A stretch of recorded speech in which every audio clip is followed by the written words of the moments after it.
उर्मिला बहन, अगर तुम चाहती हो कि मैं अपनी बेटी का विवाह तुम्हारी बेटी से कर दूं, तो सिर्फ इसकी एक ही शर्त है कि जितना दहेज चाहूं उतना ही दो। आंटी, पहले तो जब रिश्ता पक्का हुआ था तब तो आपने दहेज की बात की ही नहीं थी। अगर तब आपने बताया होता तो हम ये रिश्ता कभी भी ना करते। बहन जी, आप बिल्कुल भी चिंता मत करें। आपको जितना भी दहेज चाहिए उतना ही मैं दे दूंगी। आप बस इतना बताएं कि आखिर आपको कितना दहेज चाहिए। बहन जी, मुझे तो लगा था कि आपने अपनी बेटी को बहुत अच्छे संस्कार दिए होंगे, लेकिन ज़रा इसको देखें, ज़रा सी भी बात करने की तमीज़ नहीं इसको। बहन जी, आप गुस्सा बिल्कुल भी मत करें। बस दहेज का नाम सुनकर ही राधा थोड़ी सी घबरा गई थी, वरना तो वो बड़ों की बहुत ज़्यादा ही इज्जत करती है। बहन जी, आप तो अच्छे से ही जानती हैं कि आजकल लोग दहेज कैसे दे रहे हैं, तो उसी मुताबिक ही आपको भी दहेज देना पड़ेगा, वरना शादी तो भूल ही जाएं। राधा की होने वाली सास तो इतना कहते साथ ही वहां से चली जाती है।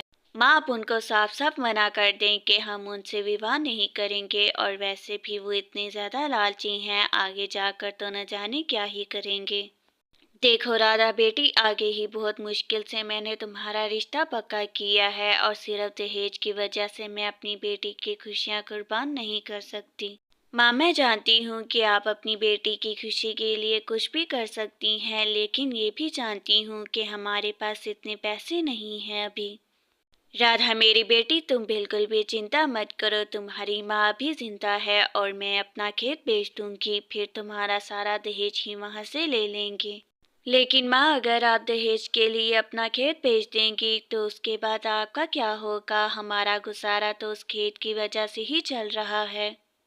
देखो राधा बेटी, तुम मेरी चिंता बिल्कुल भी मत करो। मैंने अपनी जिंदगी जी ली है, और तुम्हारे सामने तुम्हारी आने वाली जिंदगी पड़ी हुई है। राधा तो अपनी दोस्त को मिलने के लिए उसके घर जाती है, और थोड़ी ही देर में वो वहां पर पहुंच जाती है। राधा तो बहुत ज्यादा परेशान और उदास लग रही थी, और उसे देखकर उसकी सहेली उससे ऐसे पूछती है, क्या बात है राधा, तुम बहुत ज्यादा उदास लग रही हो। लगता है कि जीजू जी से फिर तुम्हारी लड़ाई हो गई है, इस वजह से तुम इतनी उदास हो। नहीं रिया, ऐसी बात तो नहीं है। उनसे तो मेरी काफी समय से बात भी नहीं हुई। उनकी माँ आज घर आई थी और उन्होंने दहेज की डिमांड की है। देखो राधा, ऐसा भी तो हो सकता है कि तुम्हारी होने वाली सास ने जीजा जी को कुछ बताया ही ना हो। तुम्हें उनसे जाकर बात करनी चाहिए। हाँ रिया, तुम बिल्कुल ठीक कह रही हो। शायद कृष्णा जी को इस बारे में नहीं मालूम है। मैं अभी जाकर उनसे इस दहेज के बारे में बात कर कर आती हूँ। राधा तो वहां से चली जाती है, और जैसे ही राधा घर पहुंचती है वो तो कृष्णा को फोन करती है, और कृष्णा कहता है, क्या बात है राधा, तुम कब से मुझे फोन कर रही थी? तुम्हें तो मालूम ही है कि मुझे कितना सारा काम होता है, तो जल्दी से बताओ कि क्या कहना चाहती हो। कृष्णा जी, आज आपकी माँ हमारे घर आई थी, और उन्होंने आते साथ ही दहेज की डिमांड की। आप तो जानते हैं कि हम ये सब कुछ नहीं दे सकते। देखो राधा, माँ ने तो बिल्कुल ठीक कहा है। अगर तुम अपना सामान साथ लेकर आओगी तो इसमें तुम्हारा ही फायदा है, तुम उसके साथ कंफर्टेबल रहोगी।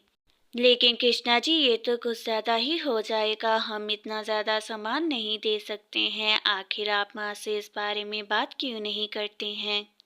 देखो राधा, अगर माँ ने ऐसा कहा है तो मैं इसमें कुछ भी नहीं कर सकता हूँ। उन्होंने तुम्हारी माँ से कहा था, और उन्होंने भी स्वीकार कर लिया है। कृष्णा तो राधा से बात करने के बाद फौरन ही अपनी माँ के पास जाता है। माँ, मुझे अभी राधा का फोन आया था, और उसने मुझे सब कुछ बता दिया है कि आखिर आपने वहाँ जाकर क्या कहा है, दहेज की क्या जरूरत है आखिर। देखो कृष्णा बेटा, तुम इस मामले से जितना हो सके उतना ही दूर रहो। मैं उसकी माँ से सब कुछ ही ले लूंगी, और राधा की बातों पर बिल्कुल भी ध्यान मत दो। माँ, क्या आपको इस बात का जरा सा भी अंदाजा है कि अगर उन दोनों ने जाकर रिपोर्ट कर दी तो पुलिस इंस्पेक्टर हम दोनों को ही उठाकर ले जाएंगे? कृष्णा बेटा, मैं अच्छे से जानती हूँ कि वो ऐसा कभी भी नहीं करेंगे, क्योंकि वो अच्छे से जानते हैं कि इसके बाद उनकी बेटी से कोई भी विवाह नहीं करेगा। सेठानी जी, आप तो अच्छे से जानती हैं कि मैं अपनी बेटी का विवाह करने वाली हूँ। इस वजह से मैं चाहती हूँ कि आप ये खेत मुझसे खरीद लें। देखो सविता, अगर तुम्हें अपनी बेटी के विवाह के लिए कुछ पैसे चाहिए तो मैं तुम्हें वैसे भी दे सकती हूँ। तुम्हें अपना खेत बेचने की ज़रूरत नहीं है। सेठानी जी, आप तो जानती ही हैं कि मैं अब बूढ़ी हो चुकी हूँ और खेत में तो काम बिल्कुल भी नहीं कर सकती हूँ, इस वजह से ये बेच रही हूँ। ठीक है सविता, अगर तुम ये खेत बेचना ही चाहती हो तो कोई समस्या नहीं है। ये लो अपने खेत के पैसे और अपनी बेटी का दहेज जाकर ले आओ।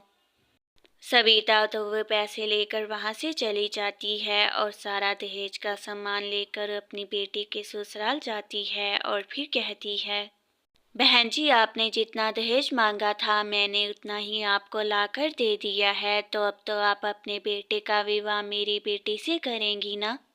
जी जी बहन जी, क्यों नहीं। अब मुझे इस विवाह पे और आपत्ति हो भी क्या सकती है। आप बस जाएं और बारात के स्वागत की तैयारियां करनी शुरू कर दें।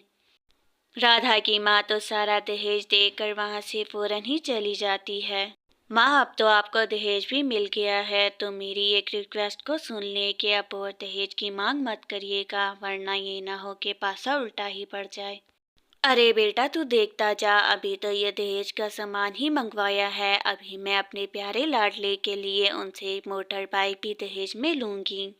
माँ, आगे ही आप उनसे बहुत कुछ ले चुकी हैं तो बाइक का ख्याल अपने जहन से निकाल दें, और वैसे भी वो आपको कभी भी बाइक दहेज में नहीं देने वाली।